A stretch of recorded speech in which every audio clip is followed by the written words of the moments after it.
Welcome to this explainer. So, you've just had a massive life event. Maybe you tied the knot, went through a divorce, or got a court order. Congratulations, or, deep breaths. But here's the thing. Changing your name in daily life? That's honestly just half the bottle. The other half is what I like to call the bureaucratic quest, getting the government to actually recognize that new legal name on your state ID. It sounds incredibly daunting, I know, but today we're laying out the exact map you need to conquer this whole process without the usual headaches.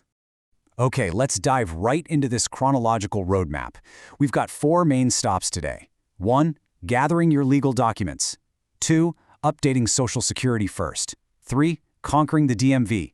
And 4. The post-ID checklist. To give you a really clear bird's-eye view, here is the exact 6-step checklist straight from our official guide. Step 1. Get those legal docs. 2. Update the SSA.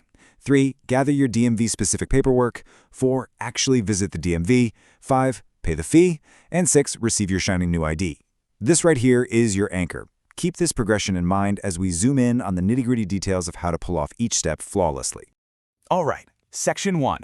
Gathering your legal documents. Every epic quest needs its foundational artifacts, right? Now, the specific artifact you need totally depends on why you're changing your name in the first place. If you were recently married, you'll need your marriage certificate. Reverting your name after a separation? Grab that divorce decree. For other changes, you're looking at an official court order, or maybe adoption documents. You only need the one that fits your exact situation, but make no mistake, this document is the literal key that unlocks the rest of the entire process. But listen closely to this next part, because I really want to save you from having your application rejected and getting sent straight back to the end of the line. No photocopies are allowed, period. The agencies you'll be dealing with almost universally require the original document or at least a certified copy with a raised seal. So whatever you do, do not bring a piece of paper you just ran through your home printer. It absolutely will not work. Moving on to Section 2. Updating Social Security first. So picture this. You've got your brand new marriage certificate or court order in your hand. You've got your car keys in your pocket. You're probably thinking, all right, am I ready to head down and storm the DMV? Gotcha. Stop right there. Do not drive to the DMV just yet. Social Security has to come first. Why? Well, it's because most states actually verify your name by running it straight through the Social Security Administration's database. Basically, the SSA is the mandatory gatekeeper here. If the DMV's computer asks the SSA's computer who you are, and the SSA still has your old name on file, the DMV is going to turn you away in a heartbeat. To update that crucial SSA database, you need exactly 3 things. You need a completed Form SS5, your current photo ID that still has your old name, and that original legal name change document we just talked about. You submit these to the SSA, and then, and this is super important, you just have to wait. You absolutely have to give the SSA records time to fully update in their system before you even think about moving to the next step. Okay, Section 3. Conquering the DMV. To face this final boss, here is your ultimate DMV inventory list. You're going to need your current state ID, your legal name change document, and your newly updated Social Security card or official SSN proof. But on top of all that, you generally need proof of residency. Think a utility bill, bank statement, or lease agreement, and sometimes they even want additional proof of identity, like a passport or birth certificate. Just keep in mind, the exact requirements can vary a bit by state, so definitely double-check your local DMV website before you go.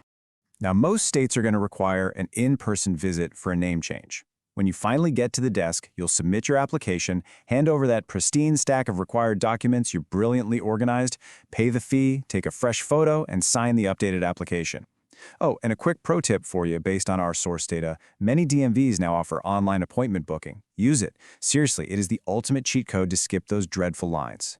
And what is this whole thing going to cost you? Well, the typical fee for a corrected or replacement state ID across the U.S. usually lands somewhere between $10 and $50.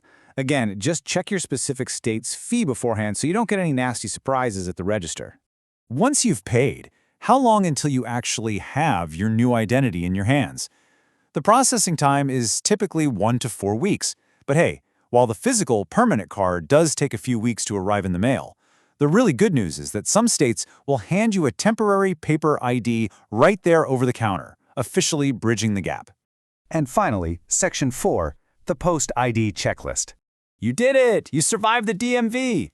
But honestly, your new state ID is really just the first domino that knocks down all the others.